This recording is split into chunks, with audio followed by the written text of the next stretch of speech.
Hello student, आज हम लोग देखेंगे क्लास 10th के एनसीईआरटी मैथमेटिक्स के एक्सरसाइज 6.1 को और इसके सभी क्वेश्चन को सॉल्व करेंगे। तो स्टार्ट करते हैं इसके पहले क्वेश्चन से। तो इसका पहला क्वेश्चन है fill in the blanks using the correct word given in brackets, यानी कि इसमें फिल ब्लैंक्स को फिल करना है। तो इसमें पहला क्वेश्चन है इसका ऑल सर्कल्स आर कॉन्ग्रुएंट और सिमिलर। इसमें जो पहला जो दिया गया है हम डायरेक्ट लिख लेते हैं फिल द ब्लैंक्स। अच्छा, इसमें है पहला कि ऑल सर्कल्स आर सिमिलर और कॉन्ग्रुएंट। इसमें क्या होगा, तो सिमिलर्स होंगे। इसमें दो ऑप्शन है, इसमें सिमिलर चुनना है कि ऑल सर्कल्स आर क्या होते हैं, सिमिलर्स, यानी इसके जो भी सर्कल्स हो, जिस भी रेडियस का हो, तो वो क्या हो जाएगा, सिमिलर हो जाएगा। अच्छा, और दूसरा इसी में देख लेते हैं फर्स्ट का सेकंड, ऑल स्क्वायर्स आर क्या होते हैं, ऑल स्क्वायर्स आर, वो भी इसमें ऑप्शन है सिमिलर या कॉन्ग्रुएंट, तो यहाँ सिमिलर ही होगा।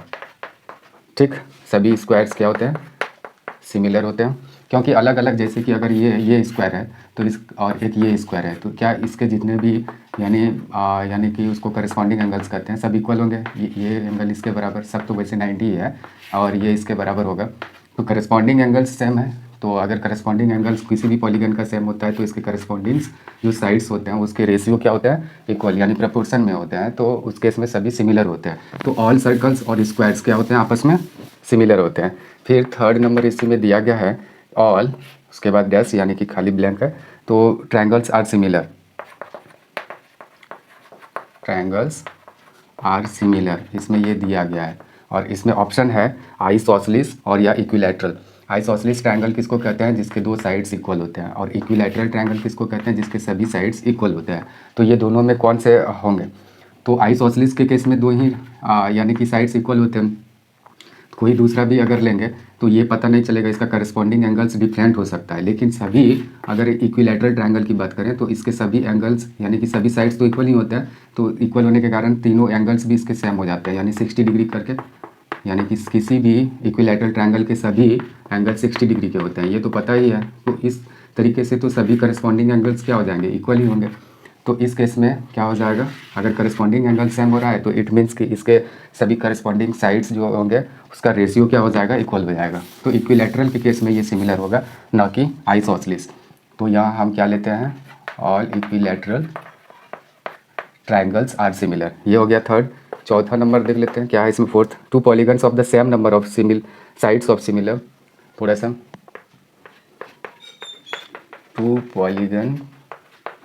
दो पॉलीगन्स है of the same number of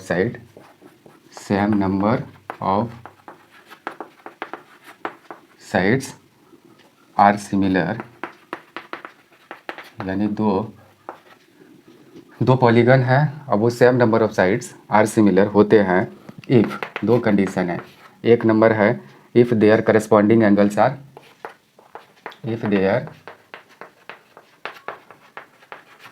corresponding angles are क्या होते हैं, डैश यहाँ ब्लैंक है, एंड बी इसी में दिया गया है कि their corresponding sides are, their corresponding sides are blank है। अच्छा, हम लोग पहले ही यानी कि इसके समरी में देख चुके हैं, क्या देख चुके हैं कि इस चैप्टर के समरी में कि कोई भी पॉलीगन हो, कोई भी पॉलीगन, वैसे एक ट्रायंगल अगर ले लें, ये भी पॉलीगन ही है, तो दो पॉलीगन यानी सिमिलर होंगे वो या होते हैं कब, जब इसके करस्पॉन्डिंग एंगल्स इक्वल हो और इसके यानी कि जो करस्पॉन्डिंग साइड्स हो वो प्रपोर्शन में हो, यानी कि उसके जो रेशियो है करस्पॉन्डिंग साइड्स के इक्वल होना चाहिए। जब दो रेशियो इक्वल हो जाए तो उसको प्रपोर्शन में होना कहते हैं। तो यहाँ क्या लिखेंगे, देयर करस्पॉन्डिंग एंगल्स आर, इसमें यहाँ ऑप्शन भी दिया गया है कि एक इक्वल और एक प्रपोर्शनल, तो इक्वल और प्रोपोर्शनल को किस में डालेंगे, करस्पॉन्डिंग एंगल्स आर इक्वल होना चाहिए, ये तो कर देंगे। और दूसरे में अगर रेशियो सबका करस्पॉन्डिंग साइड का जो भी रेशियो है अगर वो इक्वल हो जाए तो उसको प्रोपोर्शनल में होना कहते हैं, तो यहाँ हम लिखेंगे प्रोपोर्शनल, ये हो गया। तो इस तरीके से हम लोग क्या कर लिए कि सारे ब्लैंक्स को भर लिए। अब देखते हैं अगले क्वेश्चन को, यानी कि एक्सरसाइज 6.1 के फर्स्ट सभी क्वेश्चन को देख लिए हम लोग।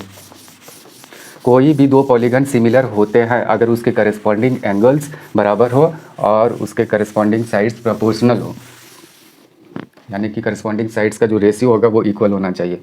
2 नंबर में इसमें दिया गया है एक्सरसाइज 6.1 के सेकंड नंबर क्वेश्चन है, give 2 different examples of pair of similar figures. यहाँ 2 एग्जांपल्स देना है, 2 एग्जांपल्स ऑफ, यानी इसी में सेकंड का 1 है 2 एग्जांपल्स ऑफ सिमिलर फिगर। ये पहले सिमिलर फिगर्स का देख लेते हैं। तो 2 एग्जांपल्स देना है, तो पहला उसमें दे देंगे, सपोज कि ये है ए, पहला ले लेते हैं 2 सर्कल्स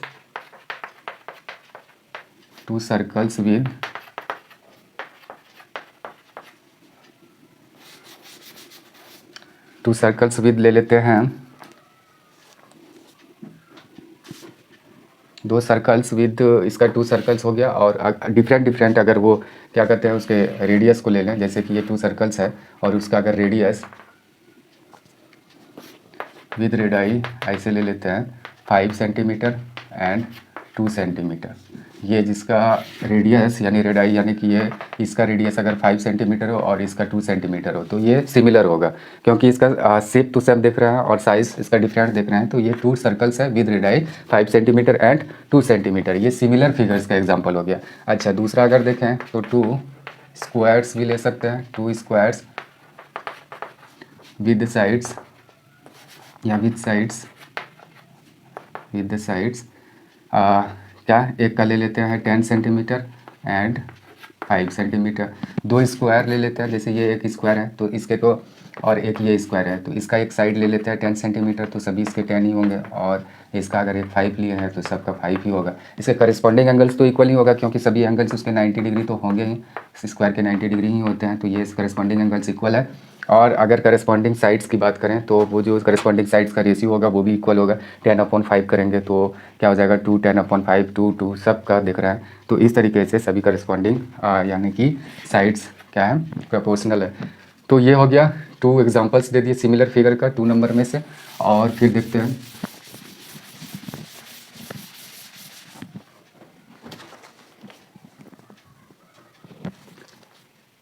और एक इसी में दूसरा है, इसमें एग्जांपल्स देना है नॉन सिमिलर फिगर।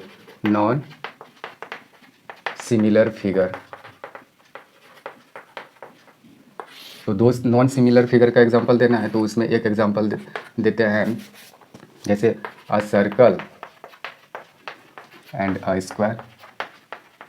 एक सर्कल का दे देते हैं और एक स्क्वायर का देते हैं। क्या ये सिमिलर है? बिल्कुल नहीं है। दूसरा अगर देखें इसी में दूसरा रेक्टेंगल दे देते हैं, एक रेक्टेंगल एंड ये सर्कल दे देते हैं। तो एक रेक्टेंगल ऐसे है, एक ऐसे रेक्टेंगल है और एक सर्कल है। क्या ये सिमिलर है? बिल्कुल नहीं है। तो ना तो इसका शेप सेम है और साइज़ की तो बात ही नहीं करेंगे, शेप ही नहीं है तो फिर। तो इस तरीके से ये नॉन सिमिलर फिगर्स के 2 एग्जांपल्स हो गए, 2 examples of non similar figures. अब बढ़ते हैं अगले क्वेश्चन की तरफ, यानी कि इस एक्सरसाइज में टोटल 3 क्वेश्चंस है, तो हम लोग 2 नंबर तक सॉल्व कर चुके हैं। अब देखते हैं तीसरे। ये नॉन सिमिलर फिगर्स का एग्जांपल देने के लिए कहा गया था, आप अलग भी एग्जांपल ले सकते हैं। तीसरा क्या है? तीसरा है state whether the following quadrilaterals are similar और नॉट। यानी यहाँ 2 क्वाड्रिलेटरल दिया गया है और उसके क्वाड्रिलेटरल्स यानी कि अ पॉलीगन हैविंग 4 साइड्स, यानी ऐसा पॉलीगन जिसके 4 साइड्स हो, यानी क्वाड्रिलेटरल कहलाता है, जिसको हम लोग हिंदी में चतुर्भुज कहते हैं। ये रहा क्वाड्रिलेटरल, ये ये PQRS और एक ABCD, और इसमें सभी का यानी इसमें साइड्स भी दिया गया है। ये देख रहा है कि सभी साइड्स इसके इक्वल है। अगर सब इक्वल हो और ये 90 डिग्री नहीं दिख रहा है और कोई भी क्वाड्रिलेटरल का सभी साइड्स इक्वल हो तो इसको रोम्बस हम लोग कहते हैं। और दूसरे तरफ दिखाया गया है कि ये सब इसके क्या है, एंगल 90 डिग्री है, और उसके साथ साथ ये भी दिखाया गया है ये 3 सेंटीमीटर 3 सेंटीमीटर 3 सेंटीमीटर 3 सेंटीमीटर है। तो इसमें बताना है कि दोनों क्वाड्रिलेटरल जो है क्या यानी कि ये सिमिलर है या नहीं है। तो अगर ध्यान से देखें तो ये क्या है, रोम्बस है, रोम्बस। और अगर ये देखें तो ये एक स्क्वायर है, क्योंकि इसके सभी एंगल्स क्या है 90 डिग्री है और इसके सभी साइड्स भी इक्वल है।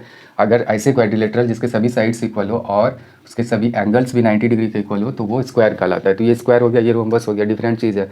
तो क्या ये सिमिलर है? तो इसका आंसर लिखेंगे नो, यहाँ पूछा गया था state whether the following quadrilaterals are similar और नॉट, तो नो ये सिमिलर नहीं है, तो इसका आंसर इस तरीके से लिख सकते हैं। क्यों नहीं है पहले वो भी समझ लेते हैं। अच्छा, अगर हम यहाँ से शुरुआत करें, ये वाले और ये वाले को बटा करके देखें, यानी कि रेशियो देखें इसका तो 3, फिर इसका अगर रेशियो देखें इतना बटा इतना करते हैं तो वही आता है, क्या है 1.5/3।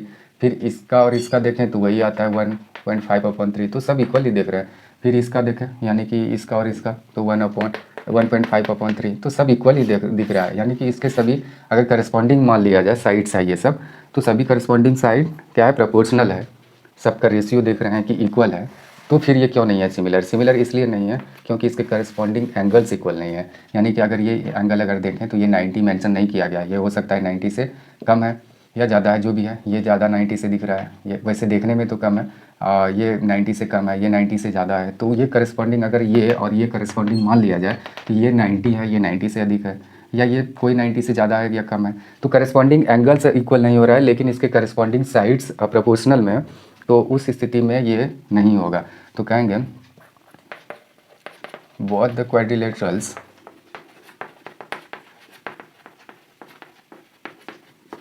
Are not similar. ये कारण, ये मतलब ये तो बता दिए कि सिमिलर नहीं है, बिकॉज दे आर, क्या लिखेंगे, देयर साइड्स आर proportional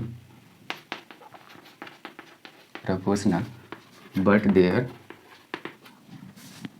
यहाँ बिकॉज देयर करस्पॉन्डिंग, यहाँ करस्पॉन्डिंग लिखते, corresponding sides are proportional but their, या करस्पॉन्डिंग नहीं भी लिखेंगे तो चलेगा, their sides are proportional but their corresponding angles are not equal.